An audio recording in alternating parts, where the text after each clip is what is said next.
হরে কৃষ্ণ কৃষ্ণ কৃষ্ণ হরে হরে, হরে রাম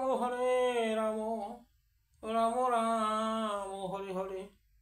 জয় গুরুদেবের জয়, জয় গুরুদেবের জয়, জয় গুরুদেবের জয়। জয় রাধা কৃষ্ণের জয়, জয় গৌর নিতাই সীতানাথের জয়, জয় কৃষ্ণ ভক্তের জয়, জয় সকল সনাতনীদের জয়, জয় ভক্তবৃন্দের জয়। হরে কৃষ্ণ। আজ আমি যে আলোচনা নিয়ে আসছি তা হলো পরমেশ্বর ভগবানের কিসের অভাব, অর্থাৎ ভগবানের আবার অভাব আছে কি না। যে ভগবান, যার নিয়ন্ত্রণে ত্রিজগৎ,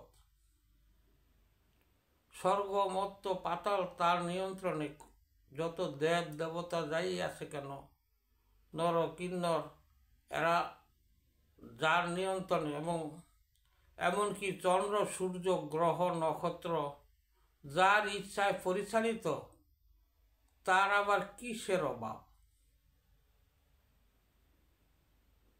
অভাব শুধু থাকে এই জগতের যাদের কামনা বাসনা, এই জীবের অভাব থাকে, কিন্তু ভগবানেরও অভাব আছে।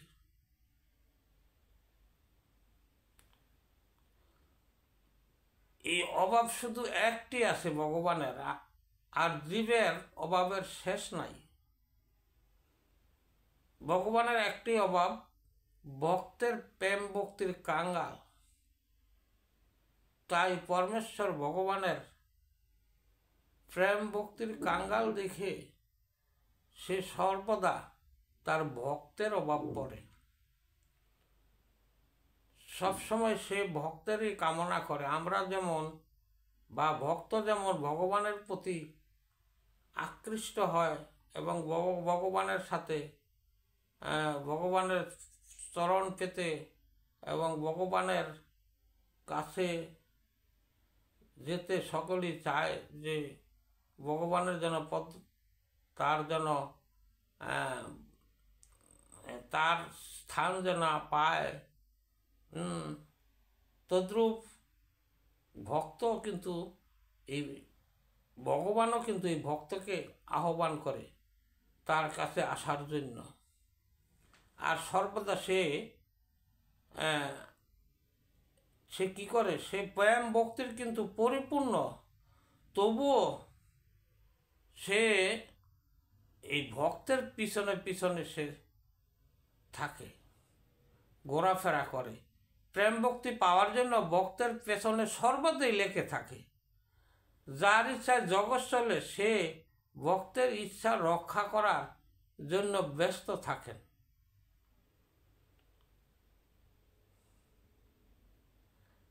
আমরা এই অস্থায়ী জগতে আমাদের অনেক কিছুই আছে, কিন্তু ভগবানের কেউই নাই। কারণ আমাদের এই জগতে আমরা মা বাবা, ভাই বোন, স্ত্রী পুত্র কন্যা ও আত্মীয় স্বজন সবই আছে, কিন্তু ভগবানের এই ত্রিজগতে কেউই আপন নয়। এই আপন পর বলতে তার কেউই নাই, একমাত্র ভক্তই তার আপনজন। তাই ভগবান বলছেন, ভক্ত আমার কি না হয়। এই ভক্ত আমার মা বাবা, বন্ধু পুত্র কন্যা, যে যেভাবে আমাকে পেতে চায়, আমি সেইভাবেই তার আপনজন হয়ে থাকি।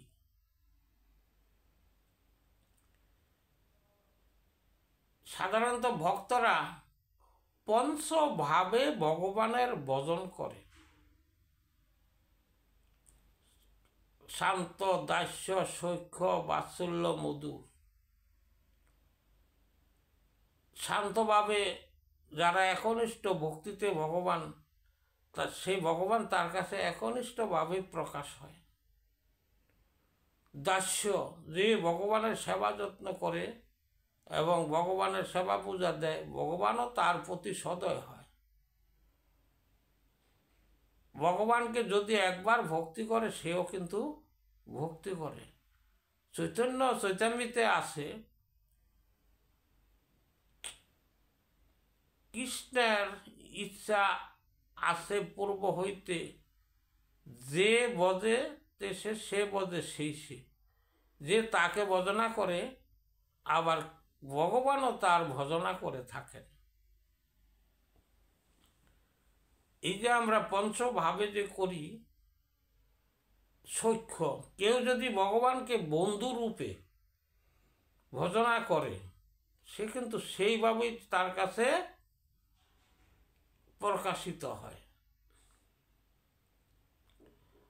ব্রজের গোপ গোপী তারা কিন্তু বন্ধুরূপে, এই গোপেরা বন্ধুরূপে ভগবানকে ভজনা করছে, তারা কিন্তু বন্ধুরূপে লাভ করছে। আবার যদি বাৎসল্যপ্রাণ সন্তান রূপে যদি ভগবানের ভজনা করে, সে কিন্তু সে ভগবানকে সন্তান রূপেই লাভ করতে পারে। যেমন মা যশোদা, সে সন্তান রূপে ভগবানকে লাভ করছে। এখন মধুর, মধুর মানে কি? যে ভগবানকে সব বিলিয়ে দিয়েছে, আত্মনিবেদন করেছেন, সেভাবে সে ভগবানকে লাভ করে থাকে। এছাড়াও কেহ কেহ স্বামী রূপে ভগবানকে লাভ করে, আবার কেহ কেহ দেখা যায় যে ভগবানকে পরম রূপও লাভ করে। এখন এই যে কথাগুলি বলা হয়েছে, এর মধ্যে কোনো তাৎপর্য আছে? এই যে এক এক রূপে কামনা করে, তারা সেভাবে লাভ করতে পারে, কিন্তু ভগবান কিন্তু কারো আপন না। তবে আপন না হলে তার অভাবটা কিসে? সে সর্বদা, তার এমনই অভাব, সে সর্বদা ভাবে যে আমার কাছে এই জীব আমি তৈরি করে দিয়েছি, সৃষ্টি করছি, এই জীব আবার সে আমার কাছে আসুক। প্রত্যেক জীবের ভিতরে কিন্তু আত্মা, পরমাত্মা আছে, ভগবান তার সাথেও আছে। এখন ভগবান তাই কামনা করে যে এরা যেন আমার কাছে আসে, পৌঁছায়, এবং সে এই কামনা করে যে ভক্তির মাধ্যমে কিন্তু ভগবানকে পাইতে হয়। ভগবানকে পেতে হলে একমাত্র ভক্তির প্রয়োজন। যার ভক্তি আছে, সে তাই ভগবানের সাথে সম্পর্ক আছে, এবং ভগবানও এই ভক্তের অভাবে, যার যার ভক্তি আছে, সে তার আপন করে নেয়। এই তার আপনজন তারই একমাত্র। তাই এই যে আজকের যে আলোচনা, ভগবানের যে অভাবের কথা বলছি, ভগবানের একমাত্র কিসের অভাব? ভক্তের অভাব। সে ভক্তের জন্য সব কিছুই করতে পারে, তাই সে ভক্তকে সে তার কাছে নেওয়ার জন্য তার অভাব। হরে কৃষ্ণ। যদি আমার এই আলোচনায় কত ভুল ত্রুটি হয়, তাহলে আপনারা ক্ষমা দৃষ্টিতে দেখবেন। আজ আমি এইখানেই বিশ্রাম রাখলাম। হরে কৃষ্ণ কৃষ্ণ কৃষ্ণ হরে হরে, হরে রাম